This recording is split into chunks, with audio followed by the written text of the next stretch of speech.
One evening, holy knights from the Subjugation Church head into the woods to hunt for a particular vampire named Eugene, our MC. After searching for a bit, they find him, and without wasting much time, the captain plunges his sword into Eugene's stomach, to his surprise. Apparently, Eugene is an extremely weak vampire who has long been hiding from humans. He then whispers to him that the church had spotted him half a year ago, but intentionally decided to delay his capture to build more tension among the people and gain attention. As expected, Eugene tries to fight back but ends up split in half like a loaf of bread by the captain. In his dying moment, he wonders if his entire existence was all in vain while wishing for a second chance. All of a sudden, he opens his eyes and finds himself in an old tent he used to live in before the church started hunting him. Based on the settings of the tent, he's able to figure out that he has somehow returned to the past, just before the church started hunting him. Being a weak vampire, Eugene has lived his entire life hiding in the woods from humans. Although he never thirsted for human blood by nature, he succumbed to his instincts one day, and that single mistake was what led the church to discover him. Since then, he has been living in fear and surviving purely by drinking the blood of beasts. Given that he has been granted another chance, Eugene decides to make the most of it. He heads deeper into the woods to find the master of the forest for a purpose. Since vampires absorb power from blood, the strength of the host would determine the amount of power they gain from consuming its blood. When he eventually locates the monster, it doesn't seem quite welcoming as it charges at him to attack. Given how weak he is, all the poor vamp can do is evade its attacks. Up until now, his entire survival strategy relied on erasing his presence, but now that he knows that's not going to save him anymore, he decides to change his approach. Determined to make just as little as a scratch on the monster's body, he charges at it with his sword, but to his surprise, it shatters completely upon making contact with the creature's tough scales. It is at this moment that he realizes he never stood a chance to begin with. The beast knocks him across the forest and he ends up crashing into a tree, badly injured. He had underestimated the strength of the beast. Beasts, generally regarded as roamers, are not dungeon monsters, but wild predators that wander the wilderness. Most roamers are known to appear in regions where there is mana. However, there are a few that show up in areas where there is no mana, often carrying their own mana crystals. He genuinely believes he could change the tides if he somehow got his hands on a mana crystal, but given the difference in their strengths, he knows he won't be getting a chance.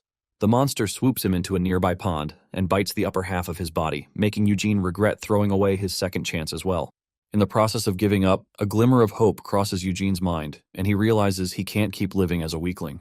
Determined to change the tide, he bites on the creature's tongue and sucks its blood, to its surprise. In that moment, the bald, chopped vampire transforms into an extremely ripped and majestic entity with glowing symbols all over his body. With his newly found motivation, Eugene crawls into the monster's mouth and absorbs its mana crystal, defeating it in the process. Now that he has attained this level of power, there's only one reasonable thing to do: to seize blood and victory. Still at the swamps, Eugene wonders to himself that all he wanted to do was drain enough blood from the monsters to become the master of the forest. But he has accidentally absorbed its mana crystal, making him even stronger. As a result, he now possesses the ability to turn his skin into dark scales, which could serve as a protective layer against the sun. He had found out about the forest monster when he was being hunted down by mercenaries in his past life. The monster had attacked some of the mercenaries and gotten slightly injured in the process. Eugene had then consumed some of its blood, which gave him enough power to take down a good number of the mercenaries before escaping. Even though he's now beaming with strength, Eugene knows that he still doesn't stand a chance against the knight who slayed him, so he decides he has to get stronger before taking any reckless action. Seeing how young Dirth, the knight, had easily found him, despite his hiding skills, Eugene concludes that he probably possesses the ability to find monsters, and that's why he knows hiding will not do him any favors. Shortly after, the sun begins to rise, so Eugene decides to head back to his tent, as it's too soon to test out his new powers. While he tries to leave, a little water spirit, which is used to not being seen, starts to curse him for dirtying the lake. However, it gets shocked when Eugene interrupts it, asking who it is. Surprised, the spirit switches up immediately and begins to glaze Eugene hard. It introduces itself as Mirian, the guardian of the lake. From Mirian's story, Eugene learns that it had originally been the master of the waters, up until the monster he defeated suddenly showed up 15 years ago and took over. The monster naturally would have discarded Mirian, but after realizing that other prey would not approach the dirty waters, it then enslaved Mirian because of its purification abilities. While Mirian thanks him for defeating the monster, Eugene notices one of the tattoos he has always had on his body has disappeared. He cannot recall memories from his early days, so he doesn't know how the tattoos got there in the first place. Seeing one of the 10 tattoos disappear, he assumes that he's probably being freed from a spell. Eventually, Eugene decides to leave, so he asks Mirian to protect the forest well. but Mirian is quite disappointed. Since people don't normally see it, it has been conversation deprived for a long time, and now the only person who can somehow see it wants to leave already. When it expresses its concern, Eugene tells it to focus on purifying the lake instead. Admitting that the process would take a while, Mirian tries to get him to stay by offering him some questionable purified water, but Eugene doesn't seem interested. Several days later, some villagers in a small town report to the village chief about a certain red-eyed monster, which has come back after a long time. Apparently, the red-eyed monster happens to be Eugene, and rather than posing a threat, he visits the village once every fortnight to offer them dead animals. This time around, he brought twice the number of animals he normally brings. When the village chief meets with him, Eugene reveals that he has been healed from his sickness and has come to share the good news. For the first time in the 10 years they've known each other, he unveils himself, and the villagers are shocked to see how majestic he looks. Some even wonder if he's a noble. He reveals that due to the help he has received from the village in the past, he has come to return the favor. He then tells them to call on him if they're ever in danger. When he leaves, Mirian, who was with him the whole time, asks why a vampire like him is being kind to humans, and he replies that mercenaries will soon arrive at the village and kill all the villagers. From his past life, the mercenaries had arrived to kidnap one boy, so they had decided to slay the entire village to eliminate all witnesses. He believes that if he doesn't stop that single incident, then the future where the holy knights swarm his place will come true. Mirian wonders how Eugene knows all these things, but decides to trust him since he keeps proving to be beyond the ordinary. Suddenly, they run into a group of mercenaries who mistake Eugene for a villager.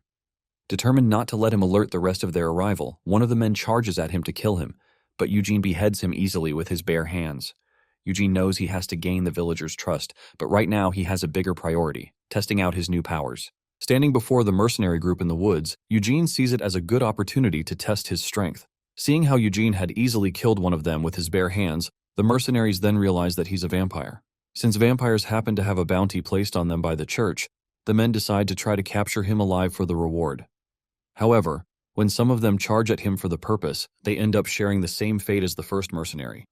Now recognizing that he's not an ordinary vampire, the mercenaries decide to kill him and take his head back with them. While some of them charge at him with their dangerous weapons, Eugene barely breaks a sweat as he kills them easily, leaving the rest of the mercenaries in despair. Night then begins to fall, and Eugene remarks that the rest of the mercenaries are definitely cooked. Later that night, Eugene leads the villagers to the mercenaries' corpses. When they ask if he was responsible, he responds that he had only stumbled upon their corpses on his way back to the village. He then shows them the dead bodies of some black wolves, which he claimed were responsible for the whole incident. He then tells them he had managed to take down some of the wolves, but a good number of them escaped. When the villagers examine the mercenaries' corpses, they find claw marks, so they conclude that the wolves were indeed responsible. Eugene tells them it'd be too risky to leave the bodies out in the open like that, so the villagers decide to bury them back in the village. Meanwhile, Mirian, who has been there the whole time, wonders why Eugene is so hell-bent on protecting his image and gaining the villagers' trust. He remarks that if they had left earlier, there wouldn't have been a need for the whole situation. He recalls that the wolves had shown up after Eugene massacred the mercenaries, so he had used the opportunity to frame them for their deaths. Mirian then concludes that for Eugene to be this careful, he probably has a serious plan. Shortly after, Eugene hands the village chief a letter which he claims to have found amidst the corpses. Checking the letter, the chief identifies the seal to be from Sir Turwin, their lord's household. When he reads it, he is shocked to learn that Felad, one of the villagers, might actually be Turwin's bastard son. A while before the Black Wolves showed up, the rest of the mercenaries realized that it was already too late to run, so they decided to fight to the death. Rather than taking turns to attack, they all chose to attack Eugene at once, but to their surprise, they still met the same fate.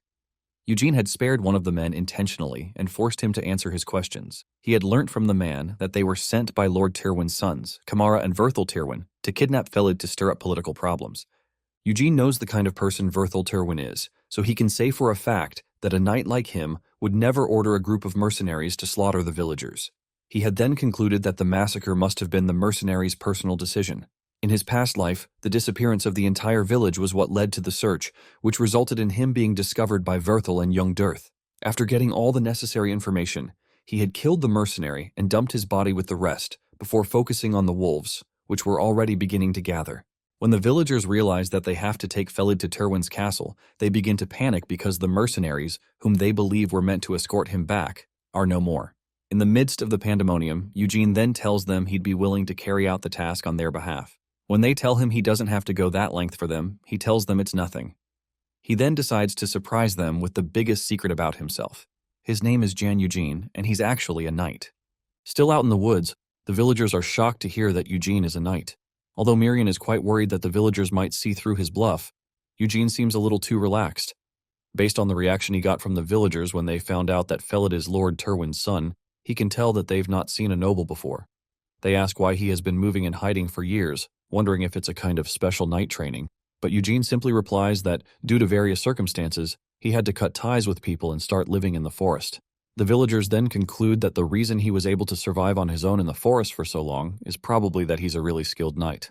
The village chief appreciates Eugene but tells him that their village is poor and that they are not capable of compensating a knight of his status. Eugene tells him he doesn't have to worry, as he simply requests a place to rest his head for the night. Excited, the chief invites him to spend the night in his house. The following morning, when Eugene wakes up, he decides to experiment by coating his fingers with his dark scales and holding them out in the sunlight. He's then able to confirm that indeed the scales block out sunlight, but only to an extent. Meanwhile, Mirian, who has been there the whole time, confronts him about what plans he could have to tell a lie like that. Eugene replies that humans have a tendency to trust a person's status more than their words, and that would save him a lot of stress. He adds that even though there's a chance that he might get discovered someday, it doesn't really matter because he intends to leave anyway. He then covers his body properly and heads out to prepare for the journey. Before he leaves with Felad, the village chief hands Eugene a note to hand over to Turwin so he doesn't get misunderstood. Setting out with the kid, Eugene determines that he's going to use him to become a real noble. While they advance, Eugene is quite surprised when he learns that Felad can read. Felad shares that although his late mother was of low status and didn't get any formal education, she had somehow taught him how to read. He's now shocked at the realization that the person who taught her might have been Sir Turwin. Eugene uses the opportunity to ask Felad to teach him how to read. And Felad is quite shocked because reading is fundamental knowledge for nobles. Eugene then explains that his family has long fallen, and that all this while, it wasn't letters that kept him alive, but rather a sword. As expected, Felad buys the whole story and begins to respect him even more. He then shares that he once used to have doubts about Eugene because of the kinds of rumors people were spreading about him. But now he's going to try to judge him with his own eyes, rather than baseless rumors.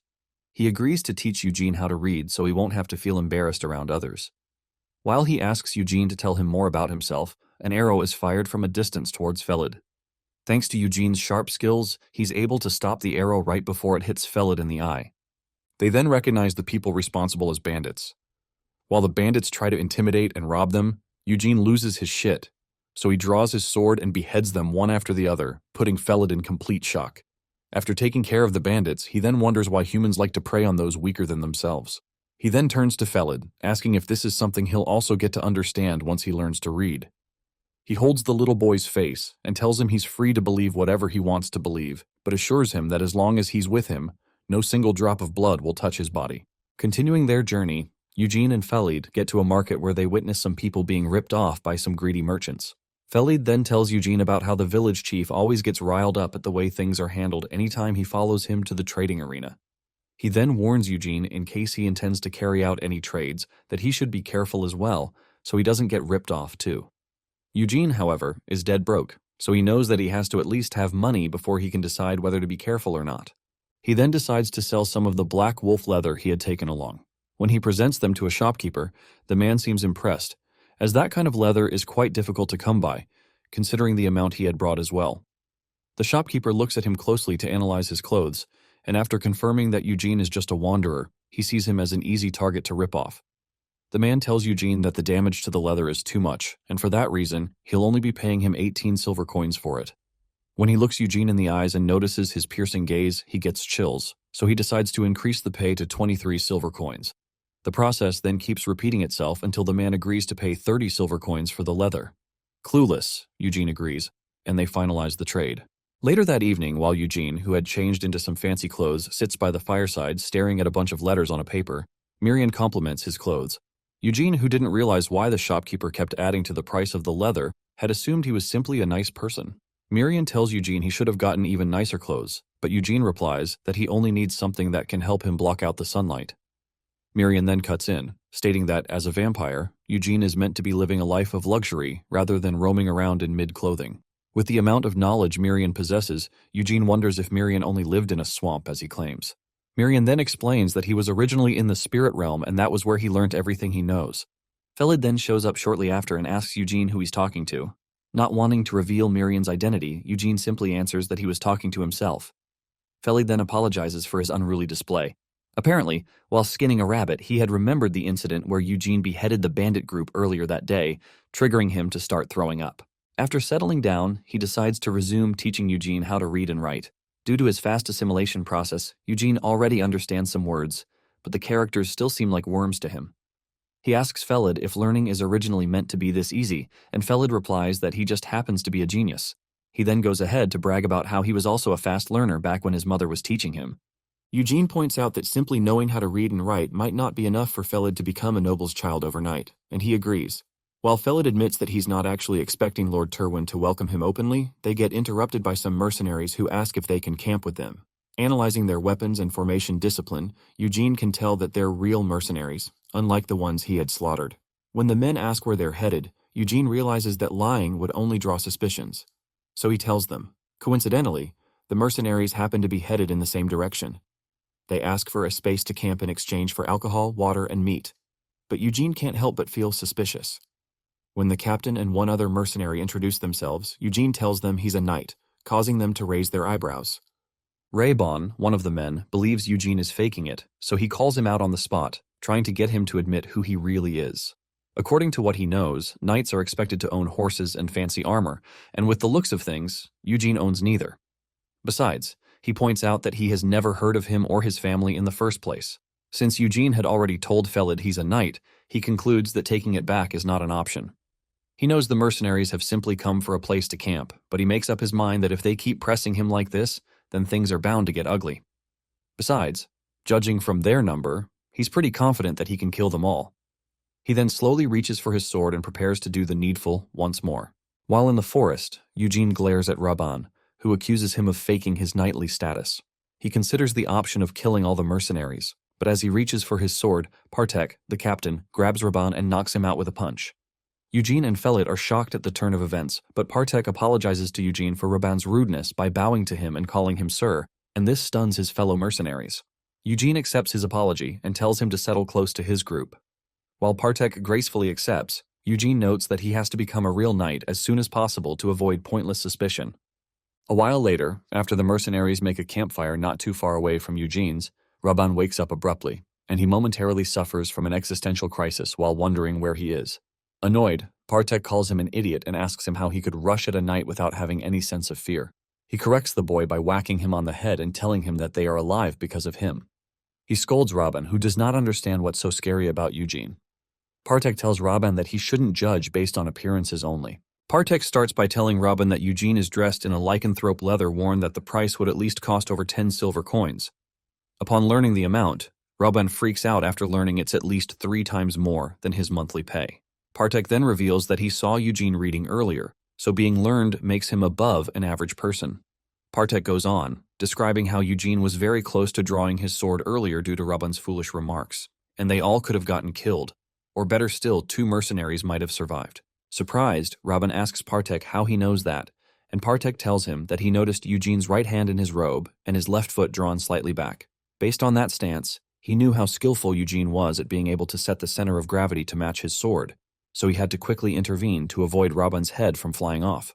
Raban then yells at Partek, saying Partek could have stopped him. In disbelief, Partek realizes that Raban doesn't know how strong knights really are, so he clues him in by explaining who a knight is. A knight is someone born into an old family who wields a sword from when they are little and trains all their life, honing their skills to know how to kill professionally. They willingly enter dungeons to slay monsters and then head back to cut down humans while accumulating military achievements. They are eventually recognized by nobles and officially appointed as knights. Eugene tells him that impersonating a knight is a serious crime, but what's worse is that if Eugene is a fake, then he can't be normal because it means he's very confident in his swordsmanship. Only a very few get chosen to be a knight, so for Eugene, who looks so young to claim such a title, it's better if he's real than a fake. Worried, Raban asks Partek if Eugene is stronger than him, and Partek suspects that to be the case. He then points out that Eugene is heading for Turwin's castle, so there's a high possibility that Eugene's reason is to enroll in the dungeon exploration nearby. Sensing that their destination is the same, Partek knows he'll run into Eugene. Eugene, who has been quietly listening in on them, learns how much weight the title of a knight carries. He examines the team and notes they are proper mercenaries, so he wonders why the Turwin family hired the people he slaughtered earlier when there were more capable people. Eugene finds it odd, but he shrugs it off and meets with Partek and Raban to suggest that they travel together since their destination is the same. Raban and Partek get blinded by how dazzling Eugene looks, and they accept the offer. The following day, they arrive at Martella, one of Turwin's territories. As they walk through the town, Eugene notes that since his disguise still works, he can pick up some useful information before arriving at their destination. What worries him is what'll happen after getting to Turwin. Suddenly, Mirian appears and informs him that he was able to gather information from the mercenaries about Lord Turwin. Apparently, the old man's health is so bad that he can die at any moment. Also, there's a new dungeon which was recently discovered in the territory, which, if cleared by the family, they could make a fortune. Unfortunately, the family lacks both money and troops, so they can't open the dungeon for exploration. Mirian, who is worried about Felad, asks what will happen to him if Turwin's lord dies because the kid will become an orphan and will be prone to assassination. But to his surprise, Eugene doesn't care. Eugene looks back at Felad and wonders if Felad was summoned because his father wants to see him before he dies. He notes that their fates are going to change from that moment. After a while, they arrive at Rose Castle, which belongs to the House of Turwin. They see how big the place is, and Killian tells Eugene to climb up the ranks as fast as possible so he can live in such a castle. Upon arriving at the castle gate, Kamara Turwin, the eldest son, stops them and asks for their business. Partek introduces his men to Kamara, saying they are a mercenary troop sent by the Pylon Company. Once Kamara learns that the mercenary has brought their goods, he lets them in and asks them to offload.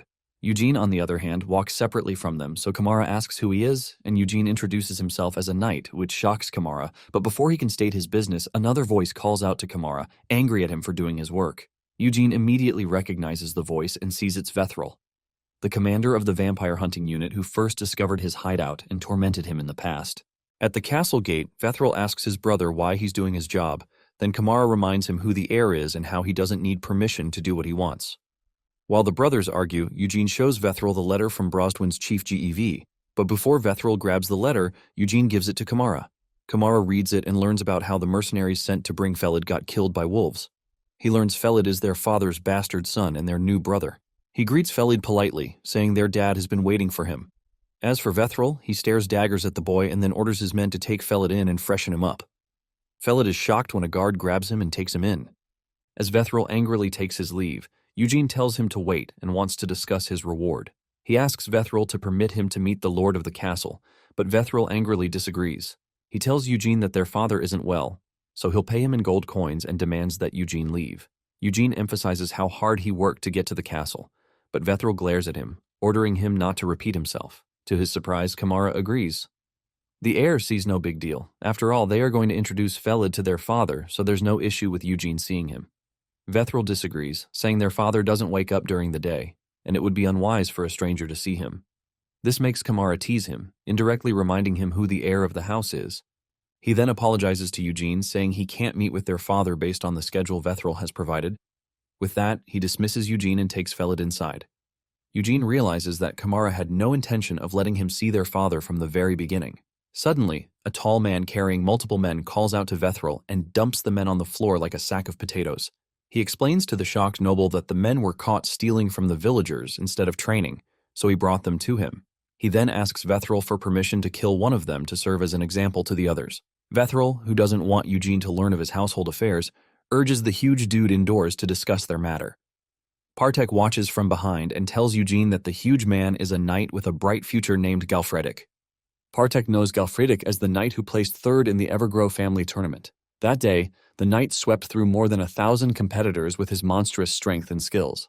Confused, Eugene wonders what a talented knight like Galfredic is doing in Turwin, and Partek assumes it's related to the newly discovered dungeon. Partek states that it's a great achievement for a knight to successfully open a dungeon, even though it's far from the capital, because it's very difficult to open one, and a lot of people lose their lives. Partek assumes Galfredic is planning to use the dungeon as a stepping stone to get hired by a bigger family.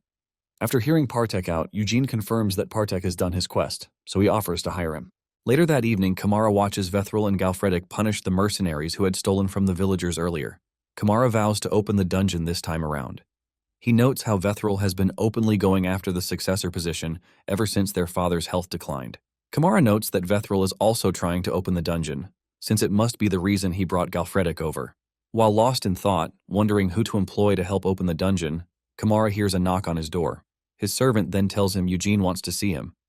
Surprised that Eugene is still around, Kimura lets him in. As soon as Eugene walks in, Kimura tells him to have a seat and assures him that Felad is in safe hands.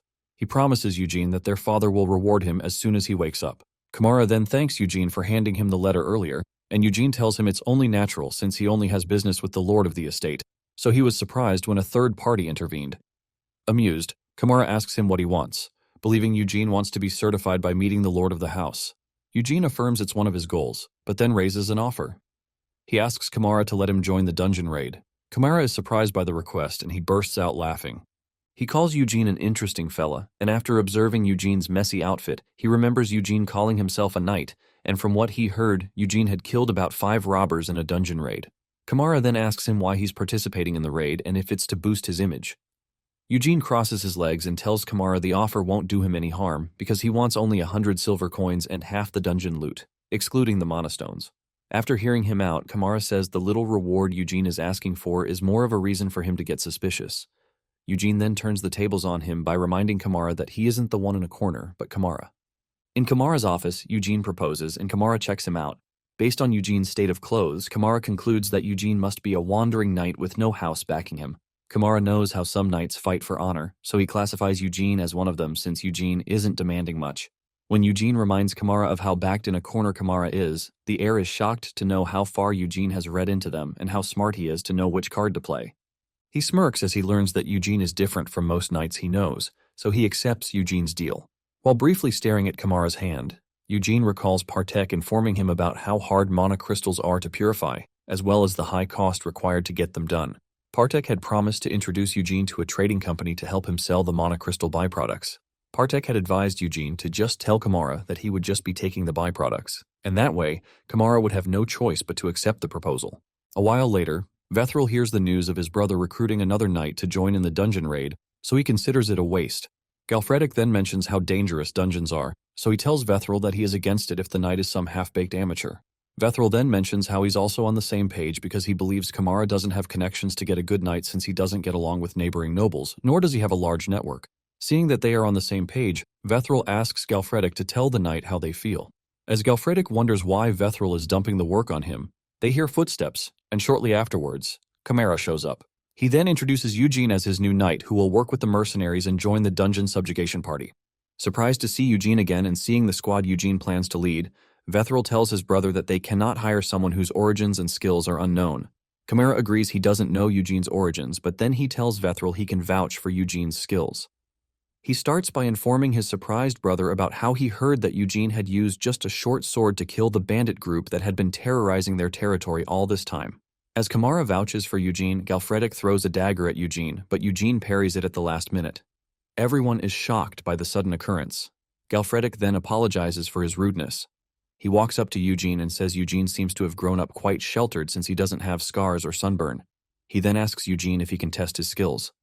A few moments later, the two knights are in an arena, and upon hearing about the duel, the townsfolk hurry there to witness Galfredic, the man who not only came third in a knight's tournament, but is rumored to possess the strength to rip apart a beast with his bare hands.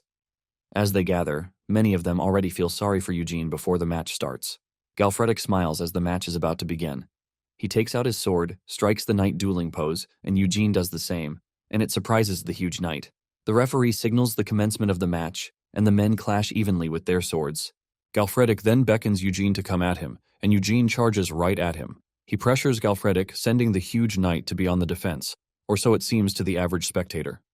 Partek then explains to Raban, who is cheering for Eugene, that Galfredic is simply sizing Eugene up and is willingly letting himself be pushed back. Galfredic parries all of Eugene's attacks and notes that they are cruder than he expected. He cannot see a particular style of fighting, and he notes that Eugene isn't a polished swordsman. Still, Eugene gives the vibe of a person who grew up in the wild. As Galfredic deflects Eugene's thrust, he asks Eugene to confirm the authenticity of him being a knight. At the arena, Galfredic confirms Eugene isn't a knight. He calls Eugene's stance sloppy and says Eugene is just relying on his physical abilities. The huge knight tries to educate Eugene on what it means to be a knight, but Eugene tells him he talks a lot. Galfredic then promises to shut up if Eugene beats him up. The huge knight then goes on the offense, surprising Eugene by almost making a see-through hole through his neck, but Eugene parries the attack by deflecting it to the side. Galfredic then follows up with a heavy swing, which pins Eugene's sword to the ground. Then he throws a roundhouse kick with his weight, but Eugene quickly holds up his sword to block it. He stops Galfredic's shoe sole from being printed on his cheek, but the force sends him crashing into the wall. While others are shocked by the outcome, Vthril considers it expected, so he asks eagerly if Eugene has passed out, but to his surprise, Eugene asks him who did, and then charges right at Galfredic. He strikes Gal quickly, and the huge knight notes that Eugene learns quickly. Gal parries the attack and tries to slash at Eugene, but Eugene evades it before returning a wide slash with all his might. Gal does the same, and their sword shatters upon contact. The crowd watches in awe as the men drop their broken swords and clamp their hands. Eugene overpowers Gal, and for the first time, Gal is surprised that a smaller man is physically stronger than him. He admits Eugene's strength, but then plans to use his superior experience against the self-proclaimed knight. Gal pulls Eugene close to him, causing Eugene to lose his stance. The crowd is shocked to see Eugene fall to the ground, and they watch as Gal follows up with a fist to pound Eugene.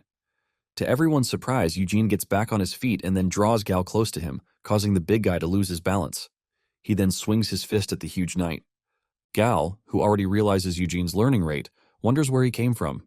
He sees the fist home in on him and admits it's his loss. Immediately, the blow connects. It sends the big guy flying through the crowd and crashing into a distant wall, causing Gal to pass out. Shocked, the referee announces Eugene's victory, and the entire crowd roars at the result, having witnessed an underdog rising to the top. Among the people celebrating, Raben praises Eugene, calling him the mercenaries' great knight. Partek simply watches as the same Raben who initially didn't like Eugene gas him up. A few seconds later, Gal wakes up like a zombie and walks up to Eugene. Contrary to what everyone expects, he raises Eugene by the hand and tells everyone to give him a round of applause. The crowd erupts, chanting one name, Jan Eugene. Everybody rejoices, but Vthril is pissed at the results. Eugene notes that from that night, people's gaze changed 180 degrees. The next day, while Kamara asks Eugene if he slept last night, the maids stare at Eugene with admiration. Kamara notes that Eugene refused all the amenities he sent to him. Suddenly, Raben storms, looking for Eugene, and he bows deeply while asking Eugene if he called. Kamara sees Raben's earnest behavior and says he likes him. Galfredic also shows up out of the blue and clings to Eugene like they are best buds. Eugene tries warning him not to cling to him so much, but the brawn of a knight shows him his face and tells him he couldn't get a wink of sleep. He brags about his facial condition, and Eugene wonders if Galfredic wants to get hit some more. The huge fella then asks for Eugene's schedule to know if he's free so that they can spar. Based on Gal's reactions, Eugene learns that Gal doesn't care if Eugene was genuinely a knight or not. Later that day, they present Eugene a delicious feast, but Eugene stares at the meal coldly. His manservant and maid, whom Kamara had assigned to prepare his meals, act jovial towards him and try to make things up to his standard as swiftly as possible. Miriam then appears and has fun watching how worried Eugene is, knowing fully well that if he eats the food prepared for him, it'll trouble his system. While the hater watches with amusement, Eugene accepts the workers' sentiments before telling them he'll handle his meal by himself. Worried, they try talking him out of it, but Eugene tells them to tell Kamara he meant it when he said he liked being alone. This is because Eugene has been used to living alone for over a dozen years. Now that he's growing less suspicious, which means that more people will get cozy with him. Several days later, Eugene hasn't gotten used to people swarming around him. During that time, Gal tries to convince him once more to have another spar, but Eugene refuses. Suddenly, Felad shows up to greet Eugene while looking beat up. Everyone around is horrified at his state, and they see him ask Eugene if he's been well. That night in Vthril's chambers, Vthril punishes a mercenary by attacking him with knives for failing to get rid of Felad as he had originally planned with the fallen group. Pissed, he blames the injured mercenary because if they had done a good job, Eugene wouldn't be in their castle, and Vthril's plans wouldn't have gone off the rails. The injured man begs for forgiveness, believing the men were capable before he gave them the mission. Vthril, on the other hand, doesn't take his word for it since the report notes that the failed mercenary group died to wolves. He grabs the man and gouges out his eyes while everyone in the room is horrified by the sight and the screams. After getting his fill, Vthril wonders how to get rid of Felad since he cannot kill him in the castle. An idea suddenly popped into Vthril's mind, so he plans to execute it, believing that it'll also help him dispose of Felad nicely and clean. Later that night, Eugene speaks with Felad, and he learns that Vthril has ordered Felad to go join the dungeon subjugation. Felad complains because he had known that coming to the castle would lead to his death, but he didn't expect he'd be sent to the opening of the dungeon. Eugene then reveals how the mercenaries who were slaughtered by wolves were sent by one of his brothers, which meant that the mercenaries were initially on the way to the village to harm him. Despite all the despair going through Felad's mind, Eugene tells him there's a way for him to live, and for that he must become Eugene's servant. Eugene breaks it down to him, explaining that Felad has already celebrated his coming-of-age ceremony, which makes him an adult who doesn't need a guardian's consent. Eugene tells Felad that he can continue holding his breath while waiting for someone to put an end to him, or he can struggle to the very end. On the day of the dungeon opening, the mercenaries and everyone involved gather at the dungeon's entrance. There, Galfredic tells them that based on the dungeon's size, they should expect goblins and kobolds as low-rank monsters, then trolls and spiders as mid-rank. The issue is that he cannot predict the high-ranked monsters, so Gal tells them their goal is to clear paths in the dungeon till they get to mid-ranked monsters, and if at all they come across any high-ranked monster, they should retreat immediately. To start things, Gal sends scouts to scout the area for burrows near the dungeon. While at it, some men discuss how they're lucky their roles don't involve scouting. One of them plans to fake an injury after clearing low ranks. He explains how first-time dungeon raids are crazy, and he, being a rear guard, isn't good because rear guards aren't usually taken care of. He isn't ready to die off like a dog, especially since the pay isn't good. As he continues ranting, Vthril bumps into him while looking for Felad. At first, the mercenary nearly loses his life for his slip-up, but then directs Vthril to the boy chatting with Eugene. Felad, on the other hand, gives Eugene a bag filled with goodies while pleading that Eugene return safely. Upon seeing Felad, Vthril shoves the mercenary away and goes straight to meet the boy. He looks at Felad coldly while reminding him to take his position, hoping Felad hasn't forgotten. The boy senses trouble, so he instinctively hides behind Eugene, and this pisses Vthril off. Vthril then grabs Felad's arm and yells at him condescendingly, asking if he's gone deaf. He tries yanking Felad away from Eugene, but Eugene interferes by grabbing the noble's hand. He warns Vthril not to lay a finger on Felad and tells Vthril that he's spouting ridiculous words. Eugene asks Vthril if he has lost his mind because he naturally shouldn't expect a boy whose experience with a blade is as that of a kitchen knife to perform well in a dungeon raid. Vthril slaps Eugene's hand for being disrespectful, and he says he only wishes to raise Felad to be strong. Vthril then tells Eugene to know his place. He informs Eugene that Eugene has no right to yank Felad around like a puppet. To his surprise, Eugene stands his ground, and he informs Vthril that Felad became his servant last night, and everyone around them can attest to it. With the crowd watching, Eugene tells Vthril that they share a bond thicker than blood, which means that if Vthril lays a single finger on Felad, he'll consider it a challenge to him. Eugene moves close to him and unsheathes his sword for a bit, while indicating that he can use Vthril for practice if Vthril violates the rule he just made. Vthril gets mad at them all and yells, saying that taking care of another family's bastard child is not as easy as they think, and if they think they are helping Felad, they will just block the boy's future. On the contrary, some merchants happily discuss the expected raid because not only do they have two knights whom they believe they can never match up to, but there are also a lot of skilled mercenaries. Vthril gets worked up after listening to the men drowse his threats. Suddenly, Kamara shows up and offers support to Felad, sticking with Eugene. He reminds Vthril that Felad has undertaken his coming-of-age ceremony, which means the boy is an adult and he can make his own decisions.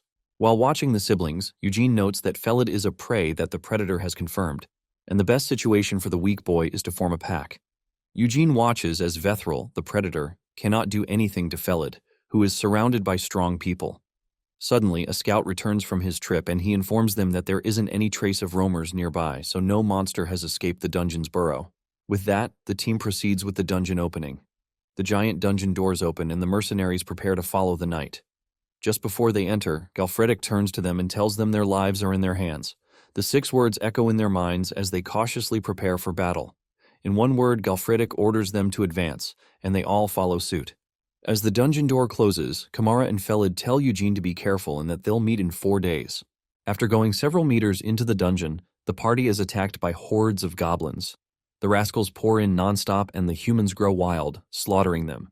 While some of them do the bare minimum by trying to stay alive, some archers follow Gal's instructions to shoot down the wall-crawling goblins trying to break into their formation. The light-hearted try running back to the dungeon door to escape, but they realize they've been surrounded by goblins. Thankfully, Gal shows up and talks some sense into them. He announces that they are at their safest when they are together. So he hurls his men back into position and yells at them to fight. After witnessing their poor performance, Gal notes that he is at fault for hurriedly selecting the mercenaries for the mission. Now he wonders how he plans to subjugate the dungeon with such people. Suddenly, Gal hears that more monsters are approaching from the rear and right ahead. He curses while demanding that they switch to a 2-pronged formation, but to his surprise, Eugene dashes into the rear to solo the monsters. Gal tries warning him how dangerous it is to go in alone, but within seconds, he hears clanking noises. They are shocked when they see Eugene's mask flying towards them, so Gal quickly orders Partek to follow him. As they run to the rear, Gal wonders how far Eugene ran within that short period. He suddenly stops when he sees Eugene holding a glowing flower and reporting how he has killed all the goblins that appeared at the crossroads. The weirdo then shows them the plant, while wondering what it is. They are all shocked that Eugene doesn't even know what the plant is. Yet he's that strong. After taking out the monsters on sight, the party takes a break and treats the wounded. While at it, a squad meets Eugene and show him the mana crystals they've gathered. Eugene looks at the crystals disappointedly after noting that the ratio and the amount of monsters they've killed so far don't match up. Not only that, the crystals are very small in size, and they are blue compared to what he got from the roamer. Mirian appears and also looks disappointed after seeing the crystals. He notes that the quality of a mana crystal is directly proportional to the strength and size of the monsters. Curious, Eugene asks Mirian if wild roamers have bigger crystals.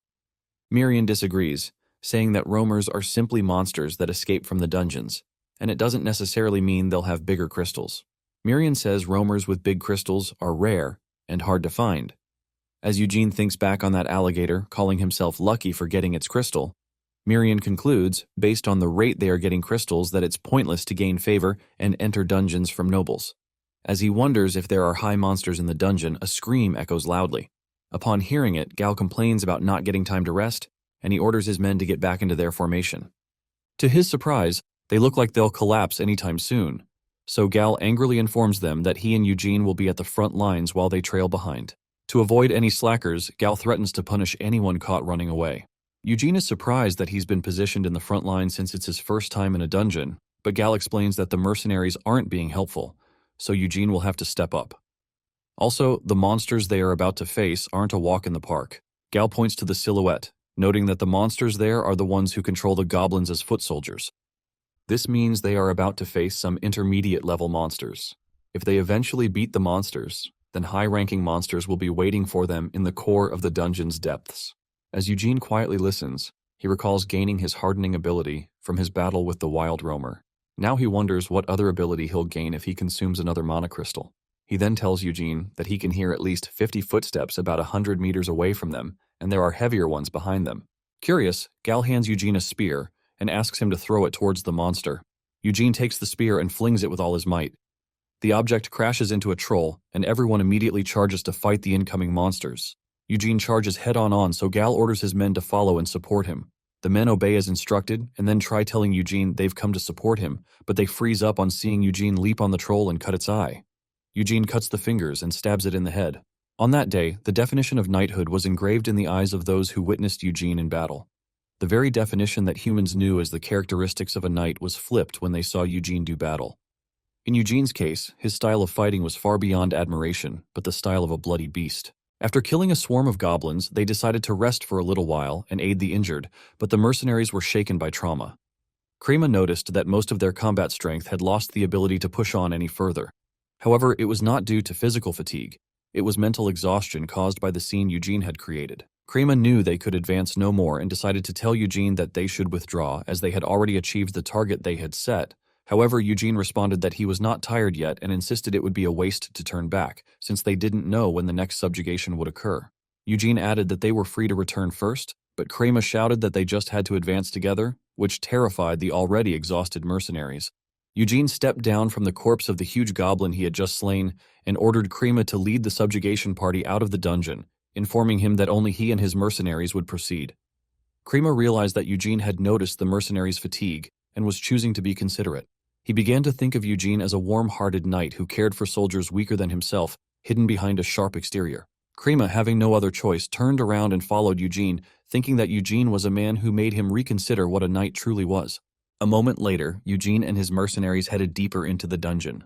On the way, Robin complained about getting swept up in the situation, yet he comforted himself by thinking that Eugene was strong enough to take down a troll by himself, which meant he could handle everything. Then Robin stepped on something, and when he lifted his foot, he saw it was a small spider. However, when he looked up, he saw a swarm of them hanging from the ceiling. This cave great spiders are monsters that live in groups and melt and consume their prey with powerful acidic poison. Suddenly, the spiders jumped down and crawled toward them at top speed. Partek informed him that they should retreat because there were too many spiders. However, Eugene simply swung his sword at the spiders around them, killing them instantly, and replied that their numbers were nothing to him. Partek shouted to Raban that they were joining the fight, to which Raban responded that they were already fighting. They all start cutting the rushing spiders into pieces. Unfortunately, Raban couldn't keep up and was pinned by the spiders. One of the spiders was about to bite his head off. Fortunately, Eugene slashed it in half in time, saving him from being killed. Raban looked up and saw that all of the spiders had been killed. He praised Eugene for being incredible but suggested they should turn back. Raban then looked to his captain for backup, but Partek was completely silent, staring at the ceiling while shaking in fear. Among the roamers, even within the same species, there are different ranks. However, they rarely encounter the higher ranks, so they are not even considered when forming a subjugation party. Yet Partek saw the higher-ranked variant of the cave great spider in front of him. It was ranked Lord. Partek shouted urgently to Eugene that they should retreat, as they wouldn't be of any help against a higher-ranked spider lord. But Eugene simply called their names with seriousness, making both of them feel a strong aura from him. He ordered them to withdraw, declaring that the spider lord was his prey. Partek, sweating in fear, replied that he understood, and they both ran as the strange sensation made them lose control of their own bodies. Mirian laughed as he watched the two run off, and told him that those two had instincts that had surrendered to the difference in strength between them and him. He asked Mirian if the Lord was a roamer on par with the Master of the Swamp, but Mirian replied no and explained that the Lord's level was even stronger than the Master of the Swamp. Yet he didn't care, because all he cared about was that the Spider Lord's mana crystal was even bigger than the Master of the Swamps. The Spider Lord then screeched loudly, shaking the entire dungeon cave, but he confidently told it to struggle all it liked. After all, the harder it is to open a treasure chest, the greater the excitement for what's inside. The next day, a small spider was heading toward the cup of tea, but it was cut in half before it even landed. The second ability Eugene gained from consuming the mana crystal of the Spider Lord was camouflage. By reinforcing his skin and using camouflage to replicate human skin, he was finally able to stand under sunlight. With that, the inconvenience of having to avoid sunlight was greatly reduced.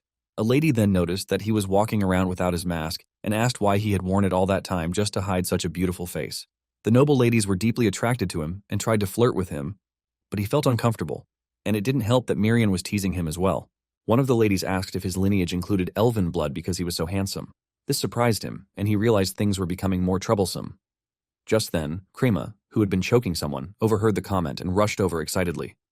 Crema told him that his eyes were sharp even in pitch-black dungeons, his ears as keen as a wild dog's, his movements agile, and his strength monstrous, especially when he threw the spear. Crema added that there was no way he could be an ordinary human, making Eugene sweat nervously. But then, Crema proudly shouted that Eugene must have elf blood running through his veins. Crema then asked how he had managed to stay hidden all that time with such looks, since it was hard not to stand out in that region. Eugene concluded that Crema was oddly sharp but foolish, and he answered gracefully that he had never really tried to hide himself on purpose. The ladies, and even Crema, were stunned by his beauty. He simply gave them what they wanted and decided that if ever questioned again, he would use the excuse that there was an elf among his ancestors. What Eugene gained from consuming the mana crystal wasn't simply an ability. At the moment another mark disappeared from his body, memories he had never seen before flashed across his mind. He saw himself lying in an unknown place, a soft hand holding his, and in that unfamiliar space a bell rang while everyone stared at him. He wondered who the woman in those memories was, and if those memories were even his. But then he snapped back to reality when someone shouted his name. Raban was begging for help, and Crema reminded Raban that he had become nothing but dead weight to Eugene. Raban replied that it was because Eugene wasn't human. Any normal human would have run away. Unfortunately, Raban's answer was wrong, and Eugene watched him playfully being beaten by Crema. The only thing Eugene truly remembered was his name. But due to recent events, he had started to develop a certain hunch. It felt as though, by erasing those marks one by one, he might be able to discover more about himself, not false titles like being a knight or having elven blood, but who he truly was. Later they were all gathered in the Lord's room, and Lord Turwin informed them that he had heard of the successful dungeon opening. Crema introduced himself respectfully as the third son of Galfredic. Observing this, Eugene copied him and introduced himself as the eldest son of Eugene. The Lord praised them and handed something to Eugene. It was a certificate that guaranteed his identity as Jan of House Eugene. He accepted it and thanked the Lord warmly. However, the Lord then coughed harshly, which worried Kamara. The Lord confided in Kamara that his brother's ambitions weighed heavily on his mind, preventing him from dying in peace. Kamara assured his father that he would safely and properly guide the domain he had built over a lifetime. Yet, the Lord reminded Kamara that the domain was nothing more than dust and earth, and that a lord must always look after his people, not his land, and lead them. With those final words, the Lord released his last breath and passed away. Eugene noticed that many grieved the Lord's death, but also realized that even in front of the same person's passing, not everyone shared the same sentiment. He was clearly referring to the selfish Vthril. Later, before the sun had set, Krima apologized to Kamara for leaving during the Lord's funeral, but Kamara understood that he had his own obligations. Krima then asked if Kamara was sure about staying, and he replied that he intended to enter the dungeon once more. It would be a waste to leave it after going through all the trouble to open it. Krima was disappointed by this response and mentioned that the Count of Evergrow would have liked Eugene very much. Krima then extended his hand and told him it was an honor to cross swords with a strong knight like him, though he hoped they wouldn't meet as enemies next time. Eugene hesitated at first but eventually shook his hand. After Krima left, he ordered Partek to prepare for departure. Felad overheard the order and asked Partek why they were leaving when Eugene had just said they were staying. Partek replied that knights should ride horses as a rule, so they were heading to the trading company to acquire a horse for Eugene and to sell the monster's byproducts. Felad accepted this explanation and swore to assist Eugene as his retainer. However, Eugene told Felad that he wouldn't be needing his assistance for the time being, which confused Felad. Before he could fully grasp the meaning, he found himself lifting huge boxes and working in Marin, the greatest commercial city in the kingdom of Kalar. After dropping boxes of products, the mercenaries gathered to look, and Raban proudly informed them that the goods were dungeon byproducts brought in by Eugene. The mercenaries recognized Eugene's name as the one who had ripped off a troll's head while it was still alive in the dungeon, and they excitedly took a closer look at the items in front of them. Meanwhile, behind them, Felad was working hard to gather everything, but he noticed that Eugene was taking quite some time speaking with someone. Elsewhere, Billmore of the Palin Trading Company was trying to convince Eugene that the Pride of Mare would personally take responsibility for handling his byproducts. Eugene had been half doubtful when Partek mentioned knowing a reliable trading company, but he was surprised that Partek had introduced him to such a large-scale enterprise. He realized how valuable this was for someone like him, who was ignorant of human social networks. Billmore continued trying to persuade Eugene, but suddenly someone rudely opened the door, hitting Billmore and demanding to know who Eugene was. Shocking both men, Partek whispered to Eugene that things might get awkward, which confused him. Partek explained that the man was a secretary working directly under the deputy manager of the Palin Trading Company, meaning he held more power than Billmore and had likely come to snatch the byproducts at a lower price. Partek advised Eugene to proceed very carefully if he wanted a stable trading partner, which piqued Eugene's interest. Billmore addressed the man as Grail and informed him that negotiations for an exclusive contract with Eugene were already underway. However, Grail simply ordered Billmore to step aside and not to challenge someone he couldn't possibly beat. Grail then said that there had been quite a bit of talk at the harbor about Eugene, the knight who tore off a troll's head with his bare hands in Turwin territory, and that he had brought in a mountain of dungeon byproducts. However, in truth, Grail believed these were unverified rumors, a transparent tactic by a naive newcomer to inflate the value of his goods. Grail continued, stating that the Palin Trading Company's deputy manager wanted to sign a contract with Eugene personally and suggested they leave the shabby place and follow him. Grail assumed Eugene was just a brute who only understood strength and intended to strip him of value.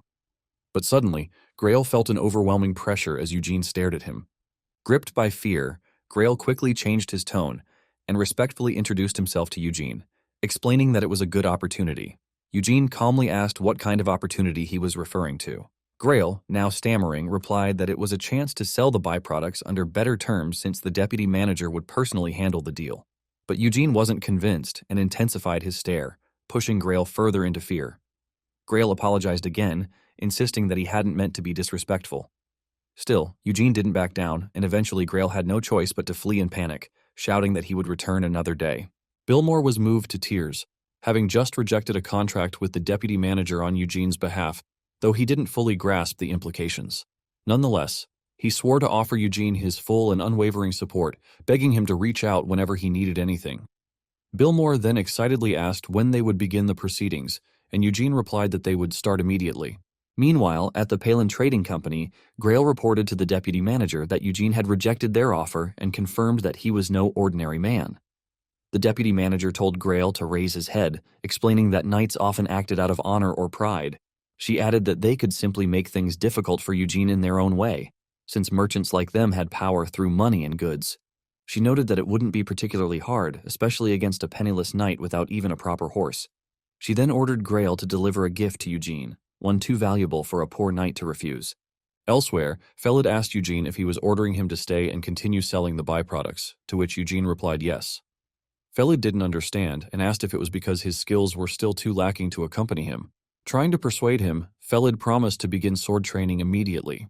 Eugene simply asked what a retainer's role was, and Felad responded that it was to serve the knight, both in battle and daily life. Eugene praised his understanding and explained that his current task was to serve in daily life as his retainer.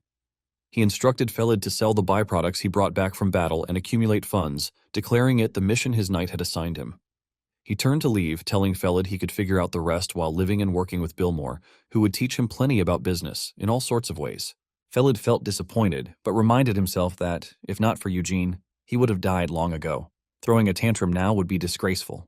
However, his spirits lifted when Eugene told him that once they had saved up some funds, he would consider teaching him the sword and that someday Felad would have to support his battles as a true retainer. Felad was overjoyed and swore to follow his orders. The next day on the street, Eugene realized how quickly money vanished, even though they had only bought the bare essentials. Miriam cried as he hugged the empty money pouch, lamenting that their purse was so thin, even his heart felt hollow.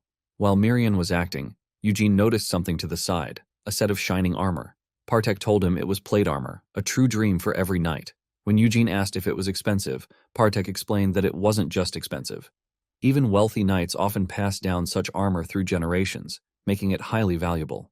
As Eugene stared at the armor, Raban suddenly shouted his name and ran toward them at full speed, informing them that a massive roamer horde had appeared just outside Marin.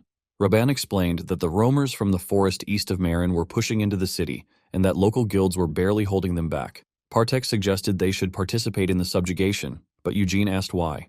Raban dramatically responded that unlike dungeons, which had owners and commission fees, roamer hunts were free. Marin, being a wealthy merchant city, was the perfect place to sell monster byproducts and loot at high prices with no transport costs. Raban shouted that it meant a huge pile of money, and without hesitation, Eugene said they should go, because there was no reason to hesitate. Suddenly, someone stopped them. It was Grail, holding a horse and panting with exhaustion. Grail proudly declared that the deputy manager had sent a warhorse as a gift. He explained that the horse had a glossy black mane as smooth as silk, tightly woven muscles, and was a thoroughbred with a distinguished pedigree. Eugene asked if the deputy manager had truly given it to him. Though intimidated by Eugene's gaze, Grail managed to answer yes, and assured him it was just a gift, with no strings attached. Eugene rushed over to the horse, which purred upon meeting him. He then leapt smoothly onto the saddle and told Grail to thank the deputy manager for the gift before riding off to rake in some money. Raban calmly told Partek that Eugene was already gone and asked what they should do. Partek, baffled by the question, shouted at him to run after Eugene, leaving Grail behind, stunned and speechless. Moments later, in Marin City's eastern outer forest, goblins were feasting on a human corpse when they heard a horse approaching. Before they could react, their heads were severed from their bodies. Miriam noted that the scale of the horde was enormous, as they could already see the roamers from their location. He guessed that most of the Marin guild members might already be dead. However, Eugene responded that it was good news. He didn't like sharing loot. A few minutes later, Eugene arrived at the scene and saw a few soldiers doing their best to fight off the roamers, while a knight was surrounded by orcs. The knight proudly shouted at the orcs that they would not advance unless they killed him. But as the orcs furiously closed in, his horse reared up in fear and bolted, throwing him to the ground. The knight, still trying to maintain his dignity, introduced himself as Madrika, but his confidence wavered when one of the orcs shattered the ground in front of him. He looked up to see the orcs ready to crush him into pieces. As they moved to finish him, Madrika screamed and called for help in fear. But luckily for him, Eugene threw a spear in time, piercing an orc's skull. Eugene rushed forward and effortlessly cut down the orc surrounding Madrika, saving him in mere seconds. Amazed, Madrika asked his name. Without noticing the approaching orc, Eugene raised his sword and threw it, killing the threat instantly. Madrika was impressed once again, but Eugene asked whether his name really mattered in that moment, pointing out it would have been meaningless had Madrika died. As the roamers charged at them, Madrika quickly stood, drew his sword, and shouted that once they returned from that hell on earth, he would ask for his name again. Later, after the successful subjugation, Madrika dramatically recounted to the citizens that hundreds of goblins had rushed the city like a swarm of ants. However, they fought until the very end, and at the peak of crisis, a knight appeared who slew the goblins without mercy, securing victory and protecting Marin City. The citizens, however, were irritated by his dramatic storytelling and simply asked who the knight was. Madrika replied that it was Jan Eugene. Upon hearing the name, the crowd's interest was immediately piqued. They remembered Eugene as the knight who subjugated the dungeon in Turwin territory. The citizens began shouting Eugene's name, hailing him as a hero, and praising him enthusiastically. Louis Pailin, the current mayor of Marin and former representative of the Palin Trading Company, observed the city's admiration for Eugene and remarked to his granddaughter Priscilla, the deputy manager of the company, that the more Eugene's fame grew, the harder he would be to control. He asked her if she was sure it was wise to leave him unchecked. Priscilla assured Louis that everything was under control. In fact, she hoped Eugene's reputation would continue to rise, because the higher one soars, the greater the fear of the fall. She then asked Louis if he knew about the squire traveling with Eugene. He asked if she was referring to Felad, the one supplying the byproducts to their company. She confirmed it and revealed that her investigation had uncovered that Felad was an illegitimate child of the Turwin family. She explained that it seemed Eugene was trying to secure a large fund through business while sponsoring the illegitimate child of the Turwin family. If they could secure both, it might lead to a relationship with the future head of Turwin. Louis was impressed by Priscilla's plan and realized that her intent was to buy the loyalty of a knight who was sponsoring a noble bloodline. He decided to send Eugene a gift and mask his true intentions by claiming it was the mayor's duty to reward the hero who saved the city. Louis told Priscilla he would put her in as a referral and instructed her to make good use of the opportunity, which she confidently accepted and thanked him for. Later that night, at Priscilla's mansion, she sipped her tea calmly and reflected that those who thirst will eventually come to the water's edge. As a merchant, there was only one thing to do. She smirked, planning to dig a well before the thirst even came, waiting until Eugene drank from it restlessly and without resistance or doubt. What she didn't know was that Eugene didn't drink water, but blood. Eventually, her guest room door opened, and she welcomed her guest with a wicked smile. She called Eugene Marin's hero, hoping to flatter him, but Eugene calmly stated that he had come to express his thanks. He asked if she was the branch owner of the Palin Trading Company, to which she replied yes and offered him a seat. As she watched him, she noted that he was not only beautiful, but also terrifying, a knight capable of decapitating a troll with his bare hands. He was unlike any knight she had met before. She complimented the armor he wore, a gift from Louis, and informed him that it had been commissioned from the best workshop in Marin. She explained that it was forged from a blend of Elsic iron and ogre bone, granting it a hardness that even a dragon's fangs would struggle to pierce. She asked him how it felt. He replied that he could count on its sturdiness in the next dungeon subjugation, and thanked her for the excellent lodging and meals, noting that his mercenaries were in good condition as a result. However, he also stated that he had not done any of it in expectation of receiving rewards. She laughed at his humility and was about to bring up her proposal, but Eugene stood before she could finish her sentence. He told her he would take his leave as he was a busy man. Surprised, she asked if he was leaving already, but he simply turned around and replied that he might stop in Marin again once the Turwin dungeon was subjugated. That was all he could offer her. To her further disappointment, he added that his contract only covered dungeon byproducts and that this would be their final meeting. He intended to focus on collecting mana crystals from now on. Shocked, she called out, stopping him in his tracks. She asked if there truly was nothing more for them to discuss, but he turned and asked what exactly she meant. She accused him of playing dumb and said there was a limit to such behavior. She reminded him that they had gifted him the most expensive full-plate armor in Marin, a pedigreed warhorse, their finest hotel accommodations, and high-end cuisine. She pointed out that the byproducts he had sold were not nearly enough to cover even half of those services. She asked if he was truly going to pretend he didn't understand the cost of everything he had received. She added that he should have learned by now, as a former squire, that nothing in the world came free. Finally, she threatened to expose him, saying that if he refused to repay them, the people of Marin who praised him would discover that he was nothing more than a shameless knight who knew no honor. This enraged him. Eugene didn't respond at first, but then smirked and said it was ridiculous. He reminded her that she had ordered him around upon their first meeting and had dumped unwanted gifts on him as she pleased, yet now she was demanding payment for those very gifts. He then glared at her and asked whether a mere merchant was trying to threaten him. Her people were terrified, while his merchants were satisfied. He approached her and told her she had misunderstood him. He informed her once again that he had already made a contract with the Palin Trading Company through Bilmore, and as long as she continued to quietly purchase his goods, he couldn't care less what the people of Marin said about him. Leaning closer, he warned her that, as she herself had said, everything has a price, so if she continued to run her mouth, she would soon find out for herself what that price truly meant.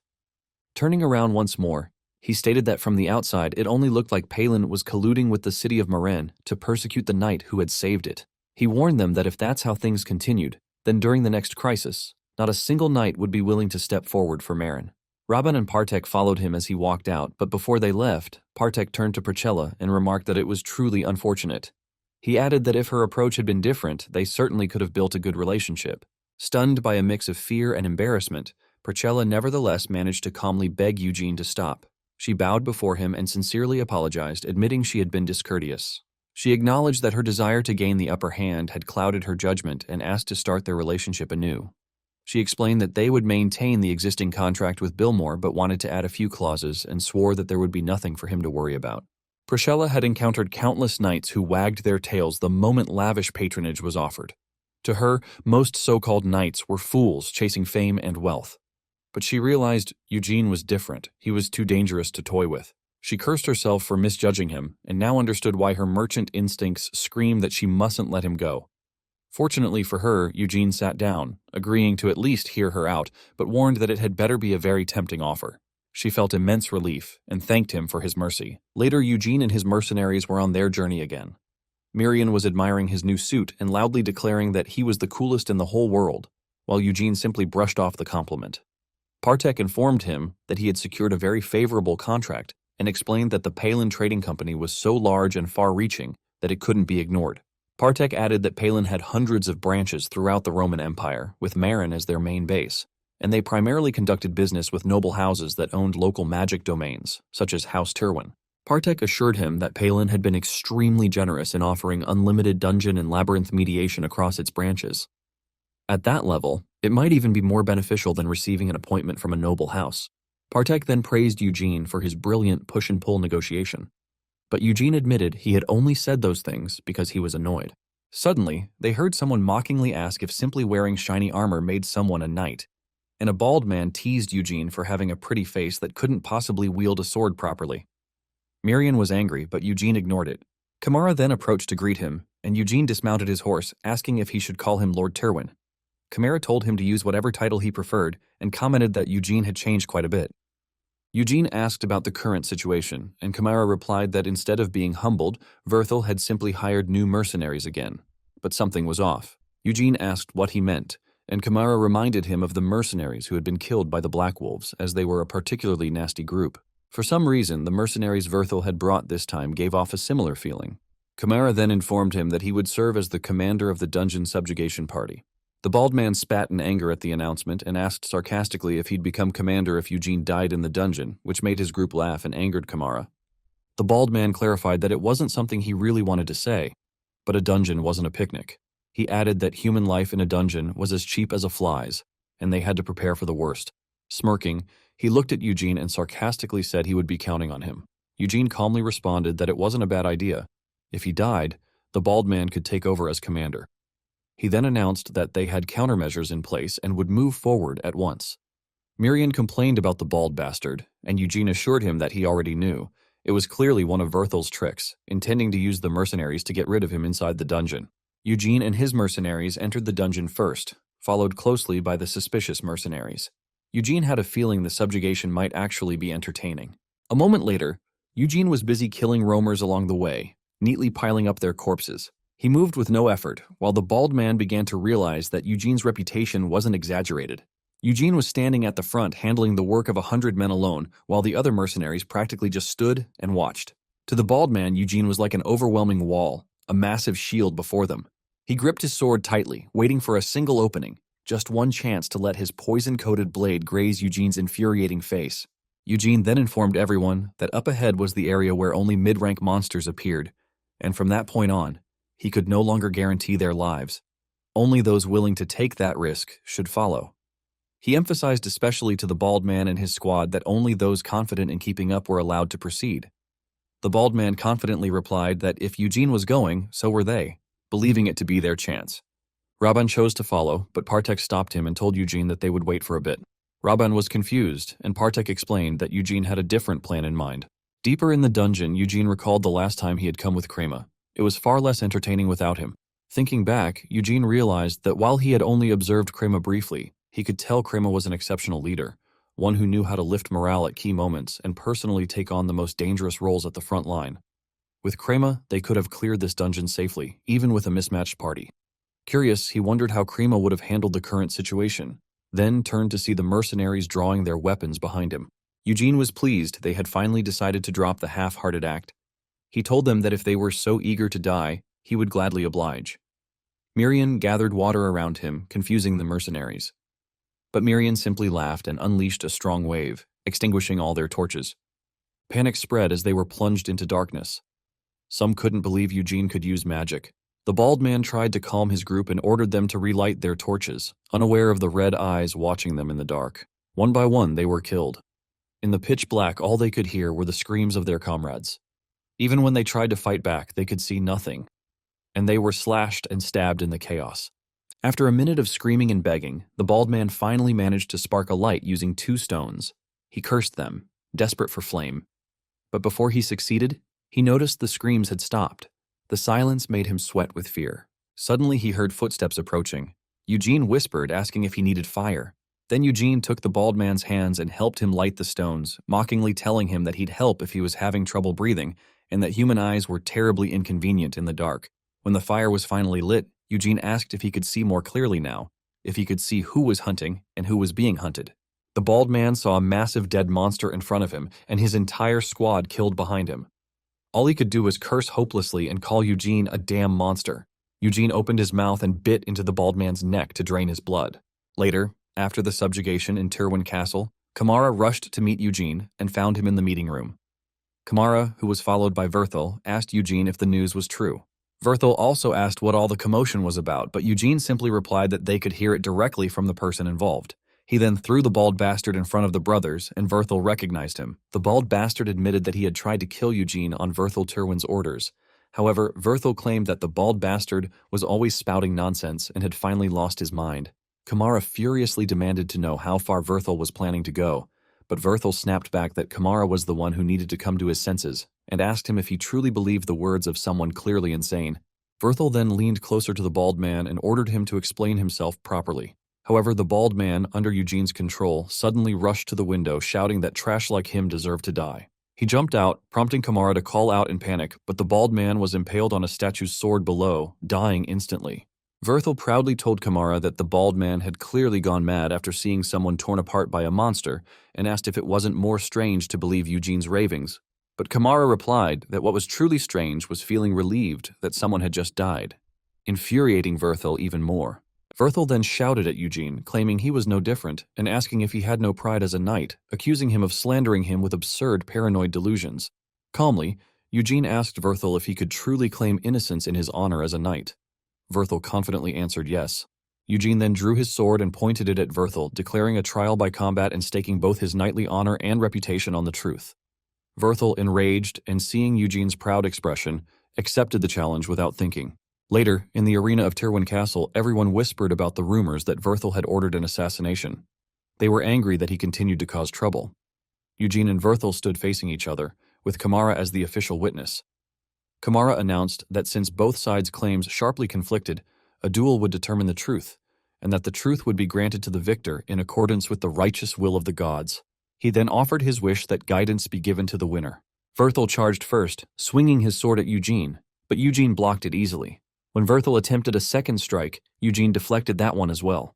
Disappointed by Vthrill's skill, Eugene recalled how Vthril had once chased him in a past life.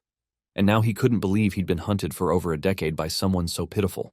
Eugene launched a counterattack, catching Vthril off guard. Although Vthril managed to block the strike, he couldn't hold out for long. Eventually, Eugene disarmed him and pushed him to the ground. Instead of finishing him off, Eugene ordered him to pick up his sword. Vthril immediately complied. Kamara watched in silence, knowing that Vthrill's swordsmanship was not poor by any means. Yet even a novice could see that Eugene was overwhelmingly stronger. Eugene then raised his sword and severed Vthrill's hand. Before he could do more, Kamara shouted that it was enough. Eugene replied that the duel was not yet over and ordered Kamara to step aside. Kamara refused, explaining that he could not simply stand by and watch his brother die.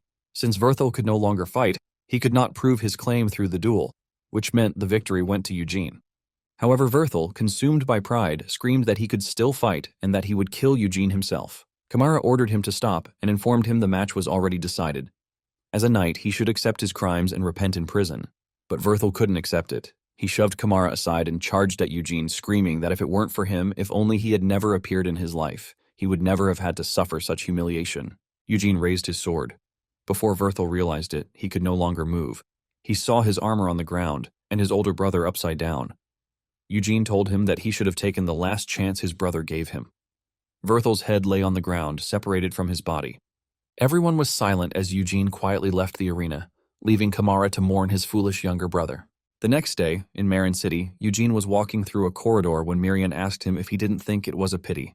Eugene asked what he meant. Mirian replied that the bald bastard had been the first familiar he had ever made, but Eugene used him to force a confession and then discarded him without hesitation. Eugene replied that it wasn't a pity because the bald man had such a weak mind that he couldn't even handle becoming a familiar. Had he left him that way, it would have been obvious to others that he had become a vampire. He then asked Mirian if he truly thought he would let someone live after they had bared their fangs at him. Mirian remarked that he was truly heartless and reminded him that a vampire should command countless slaves, since slaves were a symbol of power. But Eugene said he didn't need them. As he reached for the doorknob of the room, he thought to himself that turning weaklings into familiars would only bring trouble, as cleaning up after them was more of a burden than they were worth. As he opened the door, he heard someone mention Krima's name. Billmore was reporting to Priscilla, saying that there had been chaos, and it had already been 2 weeks since Krima entered the labyrinth. Both were surprised when they sensed Eugene's presence. Billmore rushed to welcome him back, but Eugene brushed past him and directly asked Priscilla what had happened to Krima, startling her.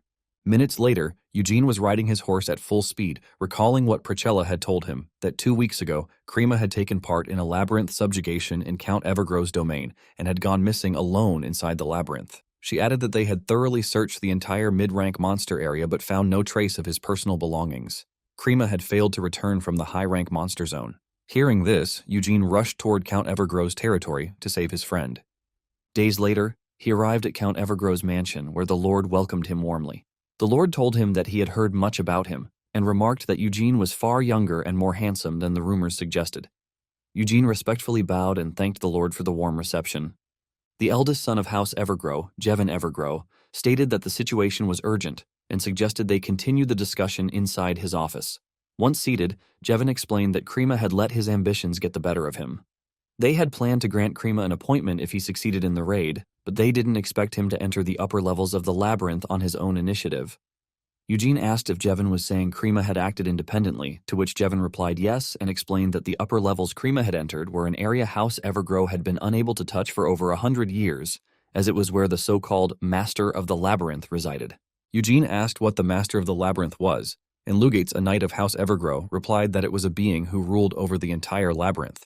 Smirking, Lugates added that Krima had been blinded by the lure of achievements, pressed forward too recklessly, and ended up causing trouble for many. Jevin introduced Lugates as the one who had led the subjugation party alongside Krima during the incident. Lugates greeted Eugene sarcastically and mentioned that they shared an amusing fact. He was the Evergrove tournament champion, meaning he had once defeated Krima in the tournament. Eugene asked whether that detail was truly important in the current situation. Jevin said that Krima was too valuable a talent for them to lose and sincerely apologized for the current circumstances, noting that from what he had heard, Eugene and Krima shared a deep friendship. Eugene agreed reluctantly, which made Mirian laugh silently to himself.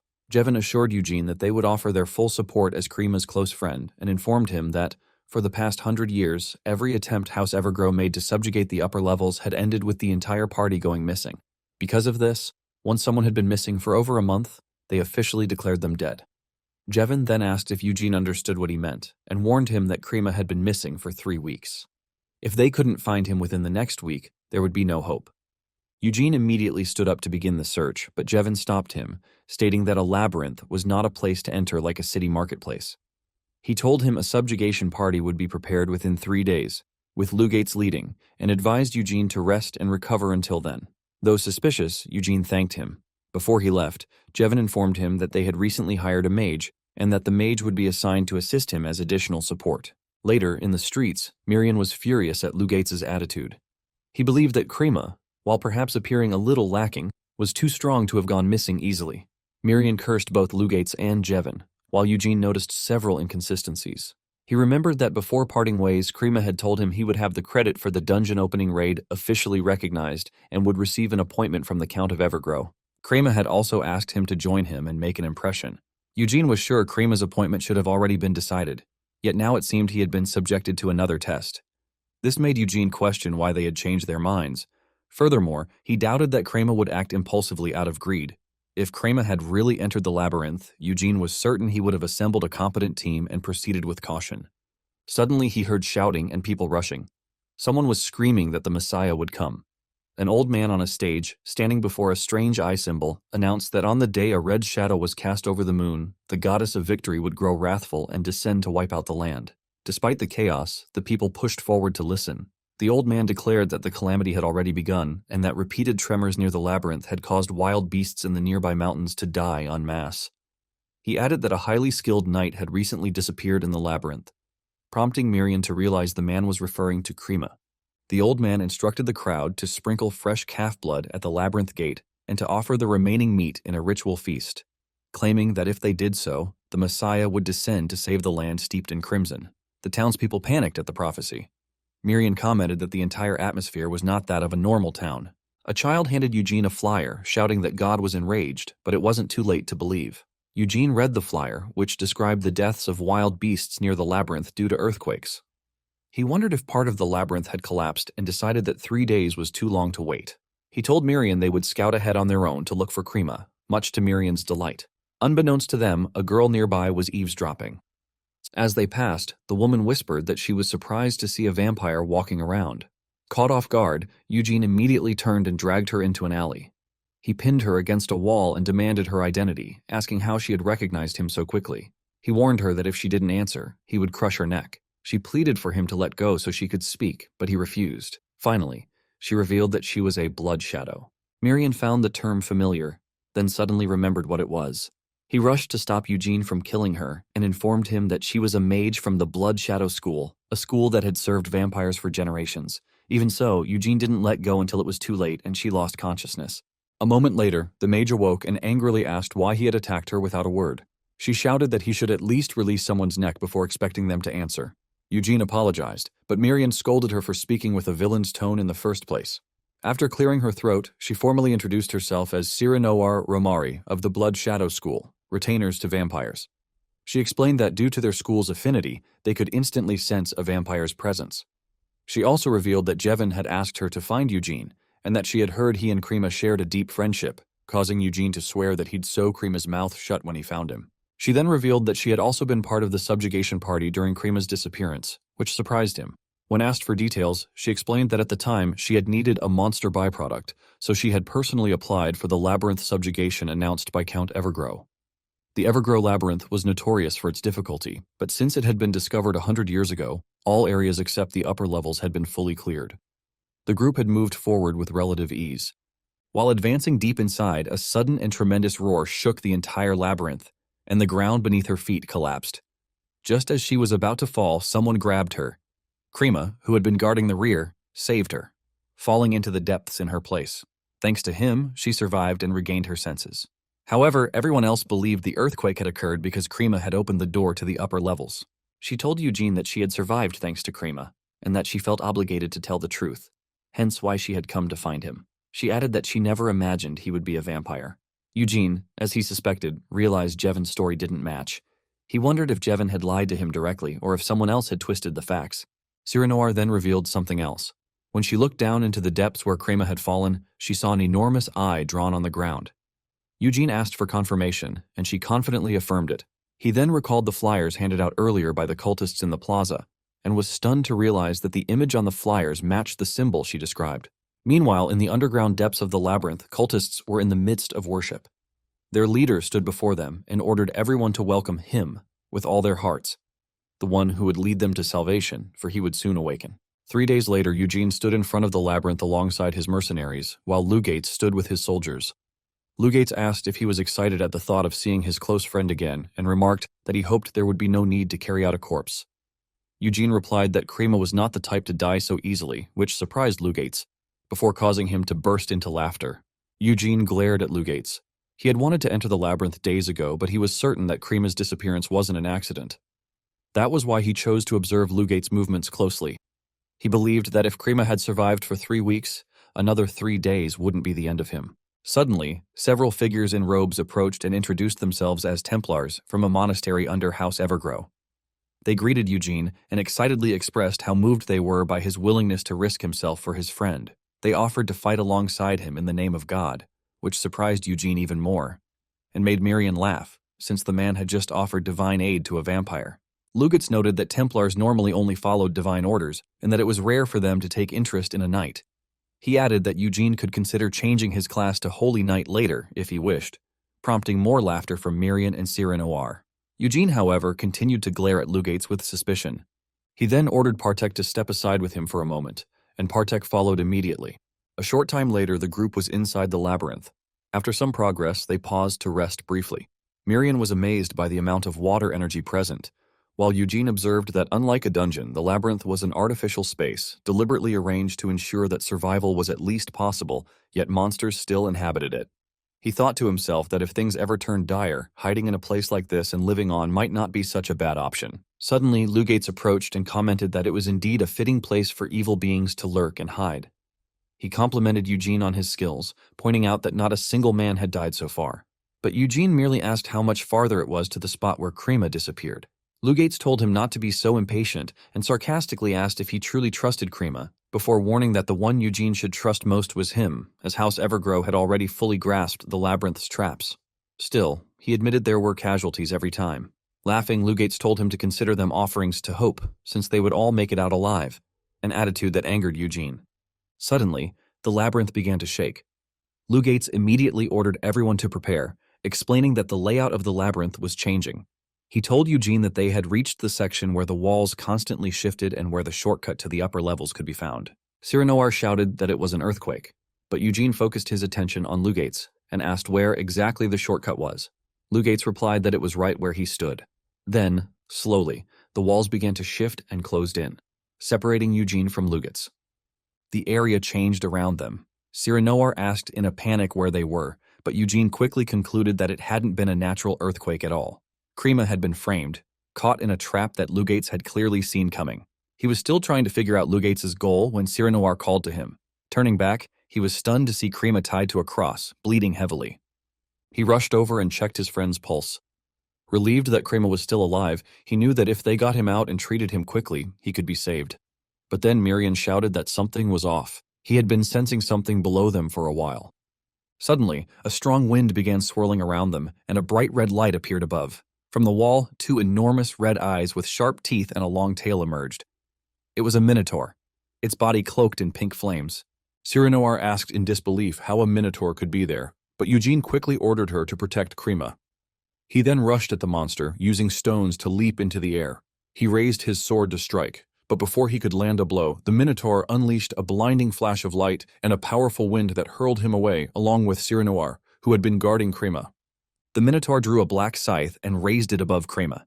Eugene panicked at the sight. Before he could react, the monster slammed the scythe shaft into the ground, causing a massive shockwave that shattered the area around them. Crema fell through the fractured floor, and Eugene, even more frantic, dashed toward him and tried to catch him. But a magic circle activated beneath Eugene, halting his movement. Furious, he demanded to know what Cyranoir was doing. She explained that the monster was a minotaur, an extremely powerful creature even among high-rank monsters. She added that even a vampire could die fighting it, which enraged him further. He pointed his sword at her, warning that she had overstepped her bounds. But she simply apologized and explained that she couldn't just stand by and watch a vampire charge to his death. She warned him that if he rushed in recklessly, his chances of victory were slim, and if he truly wanted to save Crema, he would need to calm down and properly assess the situation. After taking a moment to cool his head, Cyranoir muttered that she couldn't believe a minotaur was inside the labyrinth. She had expected a cyclops at worst. While Eugene was thinking, the wall behind them opened. Then a voice mocked her for underestimating Cyranoir, surprised that she could even use earth magic. It was Lugates. He said that she had barely survived thanks to Crema, and that he had assumed she was just an eccentric who could make chimeras at best. Eugene immediately grabbed Lugates by the neck, furious that he was the one who had left Crema in such a bloody state. Lugates teasingly raised both hands and explained that he had only brought Eugene to Crema because he looked so desperate to see his friend again, but noted that Eugene was much ruder than the rumors had suggested. Then, with ease, Lugates broke Eugene's grip and tightly grabbed his hand. Eugene, angered, rushed to pull off Lugates' glove, revealing a pink mark on the back of his hand.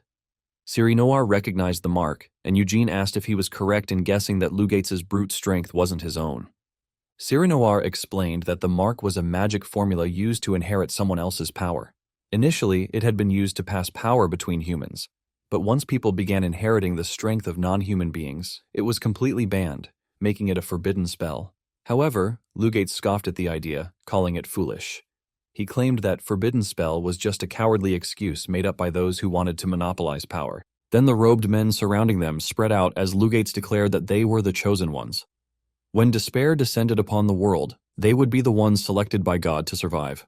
Eugene calmly responded that he understood now.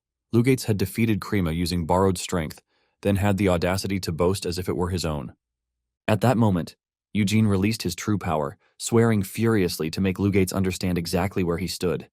He dashed toward him, and when Lugates blocked, the resulting wave of power was so strong that Cyranoir wondered aloud if an ordinary vampire could truly release such energy. Lugates elbowed Eugene away and realized that Eugene had been hiding his strength too. Lugates then drove his hand into Eugene's stomach, saying he had no intention of holding back. Suddenly the ground collapsed beneath Eugene and Cyranoir. As they fell, Lugates called out that every trap in the labyrinth had already been figured out, and that Eugene should fall nicely to his death. Eugene shouted for Cyranoir, who quickly created a magic circle to catch them. Eugene immediately used the circle as a foothold and leapt forward. Just before the wall above closed, he threw his sword toward Lugates. Half of the blade managed to pierce through, slicing Lugates slightly on the face. Lugates was stunned. He had heard Eugene was strong, but what he had just seen far exceeded his expectations. He knew that if he had faced Eugene head-on, victory wouldn't have been guaranteed. At that moment, he was relieved that his decision to use Crema as bait instead of killing him outright had been the right one. He was satisfied that the final sacrifice would soon be offered. Cyranoir did her best to create more magic circles to reduce the impact of their fall. Although she couldn't fully form another, she managed to slow her descent slightly, still hitting the ground harder than expected. Eugene, on the other hand, landed on his feet. Before she could even stand up, she saw Eugene rushing off and called after him, asking where he was going. He ignored her and disappeared from sight.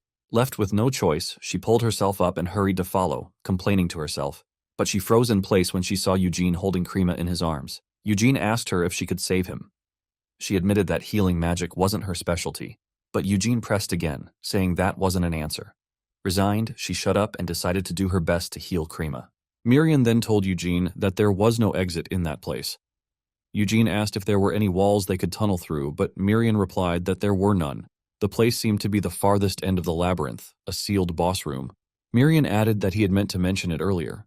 There was so much water energy in the air that he had thought he could do something, but even as a water spirit, he couldn't control it, especially not the strange pool of blood that felt out of place. Eugene looked around and noticed a swarm of eyes embedded in the walls. He asked Miriam why he couldn't control the water, and Miriam replied that he could only control the blood of the dead, which meant the owner of that blood was still alive. Suddenly, the blood beside them erupted. Slowly, a monster emerged from the pool, the same minotaur from before. Cyranoir, who had been tending to Crema, panicked. Eugene ordered Miriam to find them a way out, and Miriam agreed.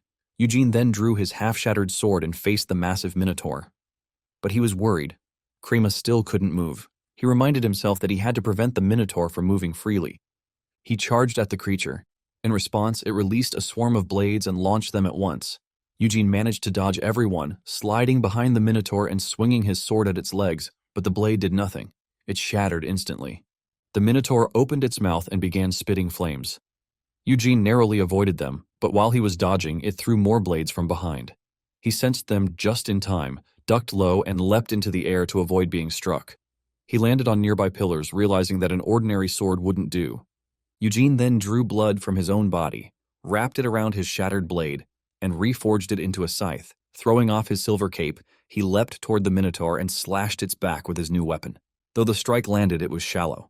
Before he could follow up, the minotaur grabbed him and hurled him forward, sending him crashing through a pillar and slamming hard into a wall. Cyranoir, witnessing everything, called out to Crema, pleading for him to wake up. His friend was in danger. Fortunately, Eugene stirred, groaning as he came to. He realized Cyranoir had been right. High-rank monsters were on an entirely different level.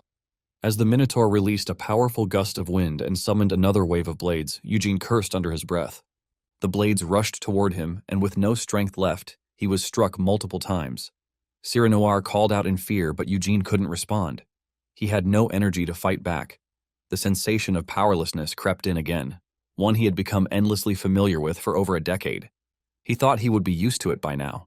And yet, somehow, being powerless still hurt just as much. One of the blades pierced his stomach. As he lay bleeding, he looked toward Crema, just as Crema's eyes suddenly opened, shocked to see Eugene dying before him.